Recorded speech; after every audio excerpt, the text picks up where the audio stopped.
Assalamualaikum warahmatullahi wabarakatuh.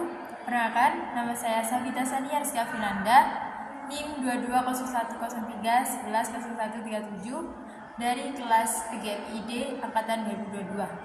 Di sini saya akan menjelaskan tentang kisah Nabi Muhammad. Pada sejarah yang kita tahui, Nabi Muhammad SAW lahir pada 12 Rabiul Awal tahun Gajah. Beliau lahir dari seorang ibu yang bernama Aminah dan ayah yang bernama Abdullah. Kenapa tahun kelahiran Nabi Muhammad disebut dengan tahun gajah? Karena pada tahun tersebut pasukan gajah yang berada pada pimpinan Abraha Abasyah menyerang Ka'bah. Dengan kebesaran yang Allah berikan pada kita,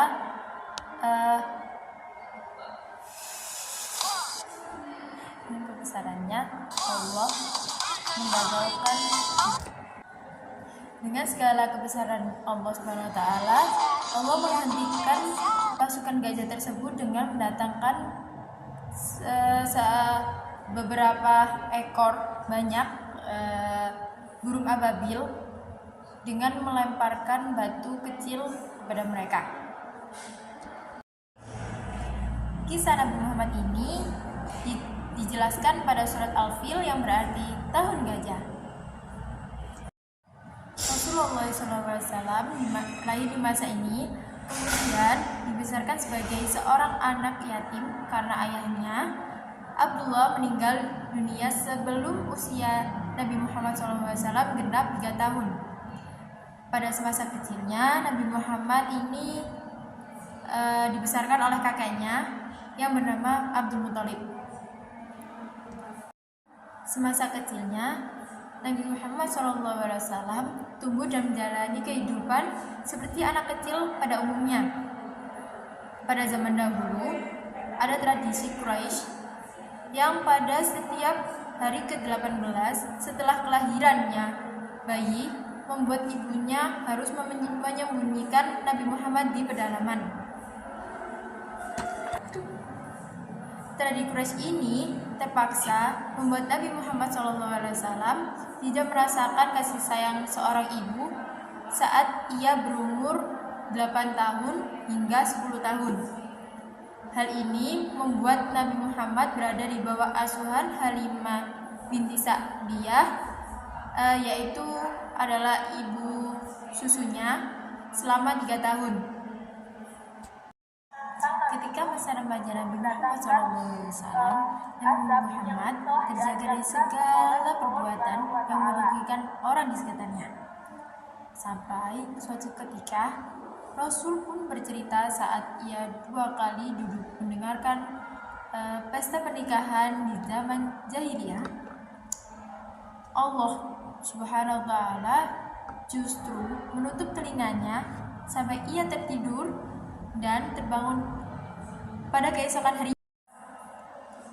Kemudian Nabi Muhammad menginjak usia pada 20 tahun di Mekah yang bertepatan dengan peristiwa Harbul Fijar antara kabilah Quraisy melawan Qaisi dan Ailan. Singkat cerita, saat Nabi Muhammad memasuki usia dewasa, Nabi Muhammad semakin menekuni dunia perbisnisan. Ia pun memutuskan untuk berdagang dengan sahabat terbaiknya, yaitu So'ib bin Abi So'ib. Barulah ketika menginjak usia 25 tahun, Rasulullah SAW menjalin kerjasama bisnis dengan seorang wanita yang kaya raya, yaitu Siti Khadijah. Perkenalan Nabi Muhammad dengan Siti Khadijah berawal dari dunia perniagaan. Perempuan tersebut sudah biasa membiayai kafilah perdagangan Mekah ke Suriah untuk kemudian membagi keuntungan bersama mitranya. Hal tersebut membuat Nabi Muhammad menjadi alasan bagi keduanya dalam melakukan perjalanan perdagangan tersebut.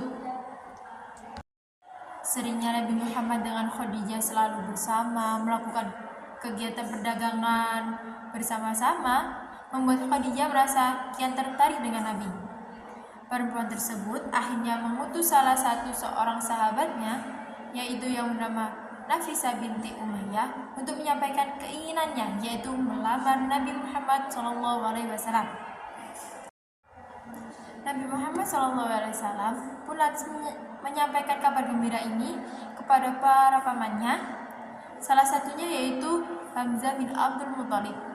Lalu ia mendatangi rumah Khuwailid bin As'ad dengan Muhammad SAW untuk melamar Khadijah.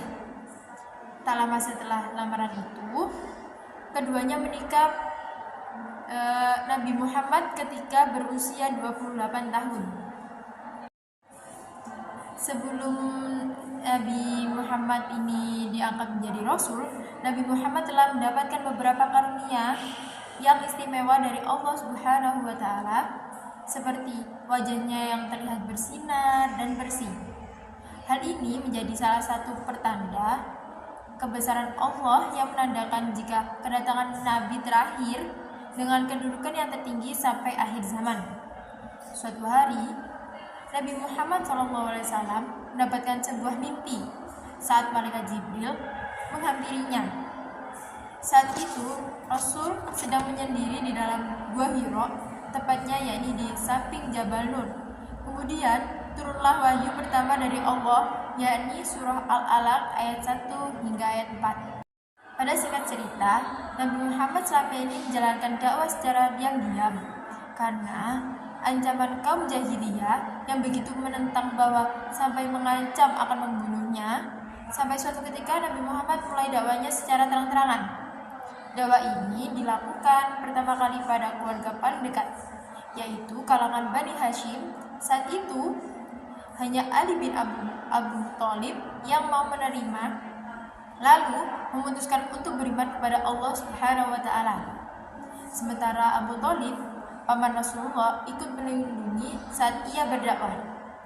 Dakwah secara terang-terangan tersebut tentu selalu mendapatkan pertentangan oleh kaum Quraisy. Bahkan beberapa orang menyebut jika Nabi Muhammad SAW ini gila dan melemparkan kotoran ke arah Nabi.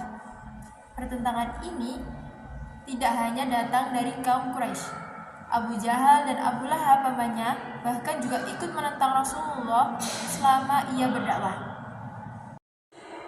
Bersama dengan kaum kafir Quraisy lainnya, Abu Jahal dan Abu Lahab menentang dakwah Rasulullah SAW ini. Keduanya bahkan memutuskan untuk mendesak pengikutnya agar meninggalkan Nabi Muhammad SAW, dan mereka khawatir jika ajaran Muhammad hanya akan merusak agama nenek moyang, yaitu menyembah berhala.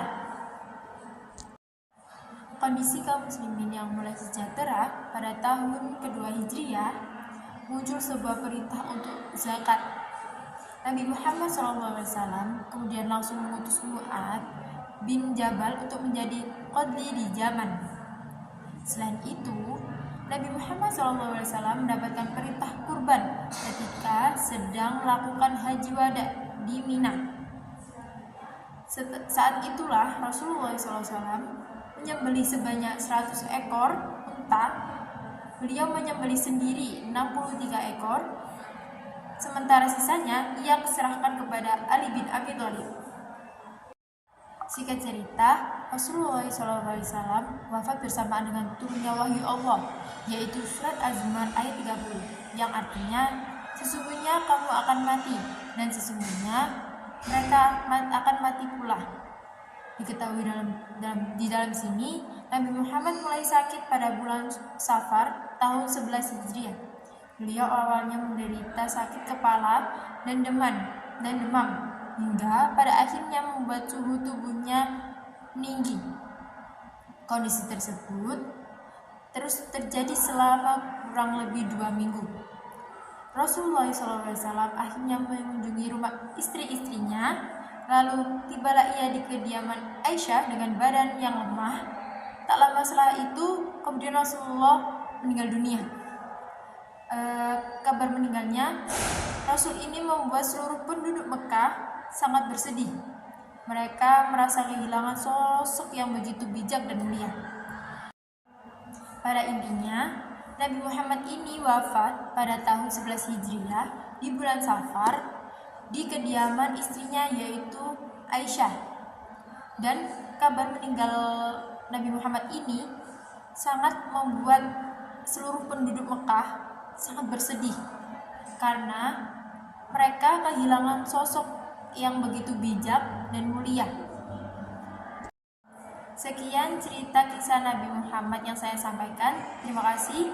Wassalamualaikum warahmatullahi wabarakatuh.